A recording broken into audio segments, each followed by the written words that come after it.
آیت نمبر 36 سورۃ الانعام پارہ نمبر 7۔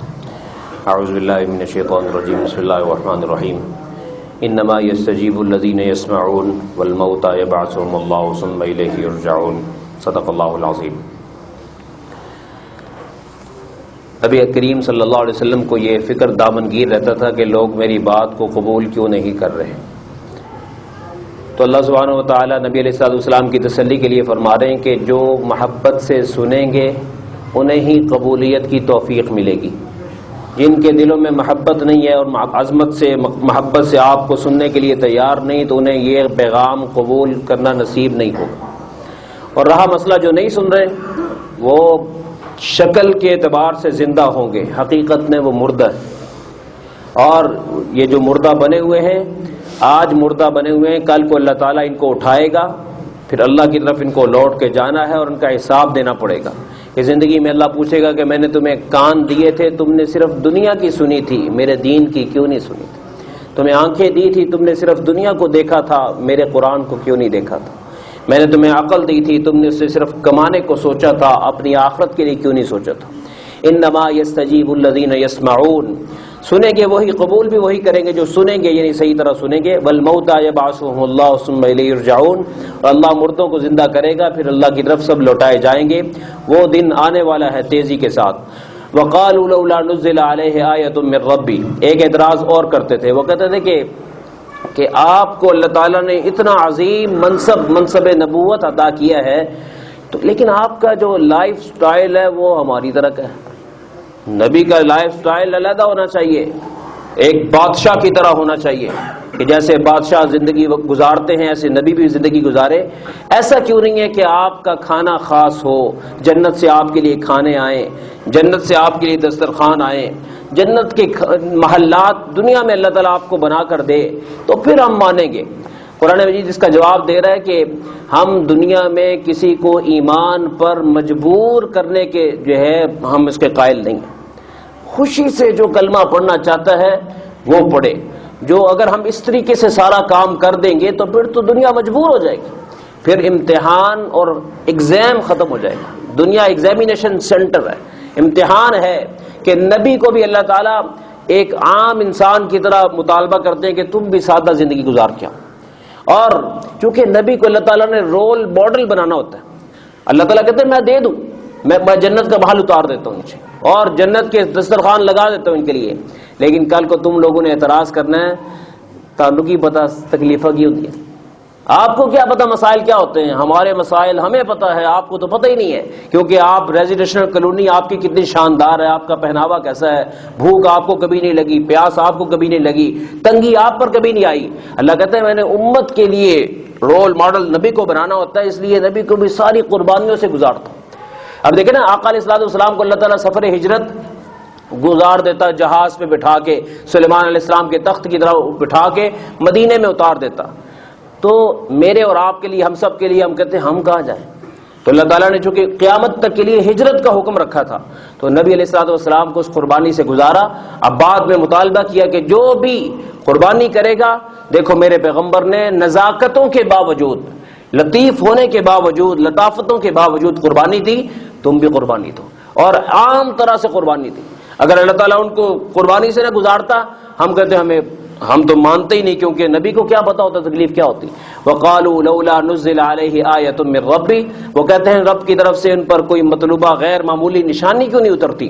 قل، ان سے کہیے، ان اللہ قادر، اللہ کے لیے کوئی مسئلہ نہیں ہے کہ پیغمبر کو اعلیٰ زندگی دے دے، علی ان ینزل آیہ، کیسی نشانیاں اتاریں کہ جو لوگ حیران ہو جائیں۔ ولیکن اکثرہم لا یعلمون، لیکن لوگوں کی اکثریت اس بات کو جانتی نہیں کہ اللہ تعالیٰ دنیا میں اپنی قدرت کے شاہکار دکھانے کے لیے اور اپنی جنت کی طاقت دکھانے کے لیے، حسن دکھانے کے لیے، اللہ تعالیٰ دنیا میں یہ منظر نہیں دکھانا چاہتا، بلکہ سادہ نبی کو سادہ زندگی دے کر، سادہ سٹائل دے کر، پھر لوگوں کو اس کو کہتے ہیں کہ آپ اس پر آؤ، آمادہ ہو، جیسے نبی کی سادہ زندگی ہے تم بھی اپنی زندگی کو سادہ گزارو۔ تو پیغمبر کو عاجزی والی زندگی دیتے ہیں اللہ، سادگی والی زندگی دیتے ہیں، اور تاکہ خوشی سے کوئی دین میں آنا چاہے تو آ جائے، مجبور ہو کر کوئی نہ آئے۔ وما من دابۃ فی الارض، اور آگے سمجھایا جا رہا ہے کہ رہا مسئلہ نشانیاں، دنیا میں نشانیوں کی کمی نہیں، اگلی آیت میں کہا جا رہا ہے کہ دنیا کی ہر چیز ہماری قدرت کی نشانی ہے. اللہ کہتا ہے کائنات کا ہر جانور، ہر پرندہ، چلنے والا ہو، پھرنے والا ہو، پھدکنے والا ہو، اڑنے والا ہو، تیرنے والا ہو، رینگنے والا ہو، جو ہے لپکنے والا ہو، اور جو ہے کیا کہتے ہیں چنگاڑنے والا ہو، دھاڑنے والا ہو، کوئی بھی ہو، اللہ کہتا ہے کائنات میں میرے پیدا کردہ جانور اور پرندوں کو دیکھو گے نا، تمہیں ایک ایک پرندہ، ایک ایک جانور میری قدرت کی نشانی نظر آئے. غور کرو اس میں، یہ کم نشانیاں ہیں کہ دنیا میں صرف چڑیوں کی ہزاروں اقسام ہیں.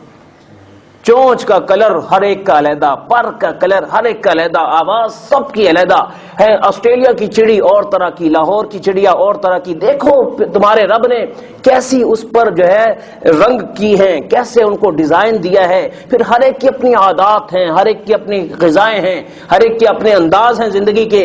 شہد کی مکھی کو دیکھو، ان کا حفاظتی سسٹم کس طرح کا ہے، پھر ان کا ڈیفینسو سسٹم کس طرح کا ہے، اور ان کا پھر شہد کو اکٹھا کرنے کے لیے پھولوں والا رس نچوڑنے کا سسٹم کس طرح کا ہے، پھر اس رس کو گرمی اور سردی کے موسم میں معتدل ہوا دینے کا جو ہے سسٹم کیسا ہے، اور ان کے اندر کیسا نظام ہے، ان کی فوج کیسی ہے. حالانکہ جانور ہیں، چھوٹے چھوٹے جانور ہیں، حشرات ہیں. یہ میری قدرت کی نشانی ہے. انسان سمجھ اس کو، اور یاد رکھ ہم نے ان جانوروں کو بھی محشر کے میدان میں جمع کرنا ہے. جس نے جس پر زیادتی کی ہوگی ہم اس سے بدلہ لیں گے. تو حضرت انسان اشرف المخلوقات ہے. کیا تو سمجھتا ہے کہ تو اپنی مرضی سے کمائے اور اپنی مرضی سے کھا جائے اور تجھ سے پوچھے نا؟ یہ ہم پوچھیں گے، اور اس کے لیے عقل اندھی نہیں ہے. ہاں تم اپنی عقل کو خود اندھا بناؤ تو اور بات ہے. وما من دابۃ فی الارض، کوئی زمین میں چلنے والا جانور نہیں، ولا طائر، کوئی پرندہ ایسا نہیں، یطیر بجناحیہ، جو پرندوں میں اڑتا ہے پروں کے ساتھ، الا امم امثالکم، ان کی بھی اللہ تعالیٰ نے جتھے اور جماعتیں بنائی ہیں تمہاری طرح. پھر ان کا حساب رکھا ہوا ہے. ما فرطنا فی الکتاب من شیء، ہم نے تقدیر میں کسی قسم کی کوئی کسر نہیں چھوڑی ان کے معاملات کو بھی لکھنے میں. یعنی زندگی بھر نوٹ ہوتا ہے کون سا جانور کس جانور کے ساتھ زیادتی کرتا ہے. ظلم کرنے والے جانوروں کو محشر کے میدان میں اٹھا کر ظلم کا بدلہ دلوایا جائے گا.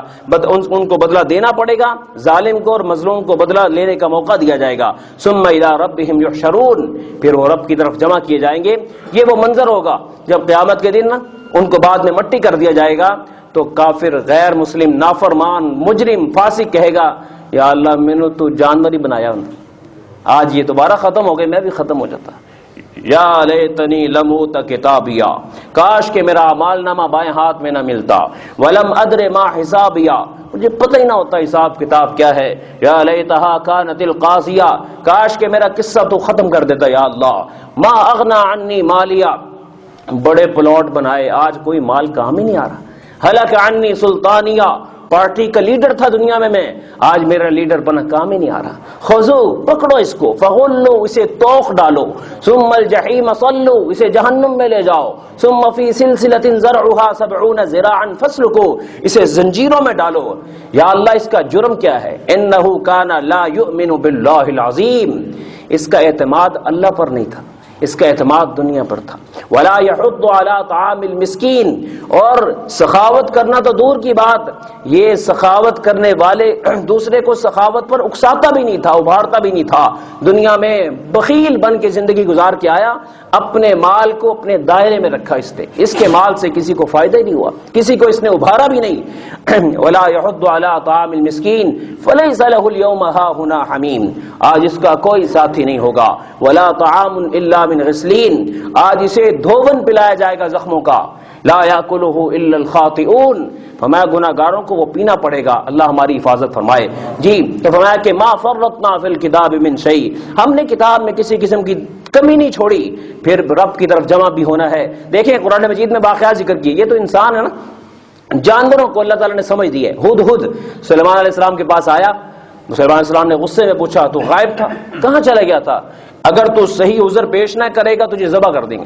وہ کہنے لگا میں ایک بستی میں گیا تھا، وہ لوگ رب کو چھوڑ کر سورج کی عبادت کر رہے. یعنی ایک جانور ہد ہوتا کتنا کو، یعنی اس کو بھی سینس ہے کہ دنیا میں ماننی رب کی چاہیے، سجدہ ایک کو کرنا چاہیے، پیشانی ایک کے سامنے جھکانی چاہیے.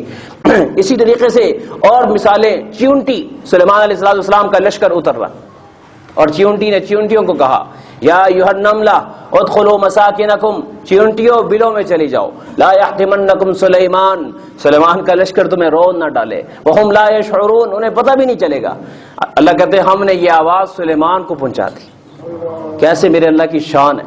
سلیمان علیہ السلام نے کہا پیش کرو چیونٹی کو، ہوا کو حکم دیا، ہوا وہاں سے اٹھا کے لائی سلیمان علیہ السلام کے ہاتھ پر چیونٹی۔ ہاں جی تم نے یہ کیا کہا؟ کہا تم نے میرے اوپر الزام لگایا میں تمہیں قتل کر دوں گا، میں نبی ہوں، میں قتل کر سکتا ہوں تمہیں؟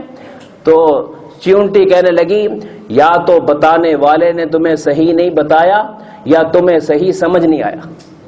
ان کا جی کیا بتایا تھا؟ کہا اس نے یہ نہیں بتایا کہ میں نے یہ ساتھ کہا تھا کہ سلیمان کا لشکر تمہیں روند نہ ڈالے، وَهُمْ لَا يَشْعُرُونَ، انہیں پتہ نہیں ہوگا، ان کا ارادہ قتل کا نہیں ہے، لیکن تم مسلی جاؤ گی، پاؤں کے نیچے روندی جاؤ گی۔ سلیمان علیہ السلام مسکرائے، کہنے لگے بتانے والے نے پوری بات بتائی تھی، میں ویسے تم سے پوچھ رہا تھا۔ اچھا سلیمان علیہ السلام مسکرائے بھی اور آپ نے کہا کہ اچھا تو یہ بتا میں تیری کیا خدمت کر سکتا ہوں، کوئی چیز مانگ لے مجھ سے، چل پھر میں تجھے چھوڑ دیتا ہوں۔ تو وہ کہنے لگی زدنی فی عمری زدنی فی رزقی، کہتے میری عمر بڑھا دیں، کہتے میرا رزق بڑھا دیں۔ سلیمان علیہ السلام پھر مسکرائے، کہنے لگے کم تو میں کر ہی نہیں سکتا، یہ عمر بھی اللہ بڑھاتا ہے، رزق بھی اللہ بڑھاتا ہے۔ تو چیونٹی کہنے لگی کہ پھر آپ شکر ادا کریں، جو آپ کو دے رہا ہے وہ مجھے بھی دے رہا ہے۔ ہم امت محمدیہ روتے ہی رہتے ہیں، بڑا کچھ نہیں یار، کچھ نہیں بنا۔ تو دوستو ایک چیونٹی سے سبق سیکھیں، کتنی خوش ہے اللہ کے فیصلوں پہ کہ یا اللہ تیرا شکر ہے تو نے مجھے جو بنا دیا، تیرا شکر۔ ہم لوگ روتے رہتے۔ اسی دوستو سبق لینا چاہیے، ان پرندوں کو دیکھیں روزانہ کیسے فجر کے وقت میں نا ہم خراٹے لے رہے ہوتے نا، فجر کی اذان کے وقت میں چڑیا اس وقت ذکر الہی کر رہی ہوتی، باغیچوں میں آوازیں آ رہی ہوتی ہمارے گھروں میں، اور ہم کان نہیں دھرتے، وہ پرندے کہہ رہے ہوتے ہیں یا اللہ تیرا شکر ہے، اگلا دن دے دیا، اگلا دن دے دیا، تیرا شکر تیرا شکر تیرا شکر، اور ہم خواب خرگوش سو رہے ہوتے ہیں یار پتہ ہی کچھ نہیں، اٹھتے ہیں تو سورج سوا نیزے پہ آیا ہوتا ہے۔ تو اس لیے تھوڑا لائف سٹائل کو بدلیں، فجر کے وقت اٹھ کے رب کے پرندوں کے نغموں کو تھوڑی دیر کے لیے باغ میں جا کے سنا کریں، اس سے ایمان بھی تازہ ہوتا ہے، اس سے صحت بھی اچھی ہوتی ہے۔ اللہ ہمیں توفیق عطا فرمائے۔ وآخر دعوانا الحمدللہ رب العالمین۔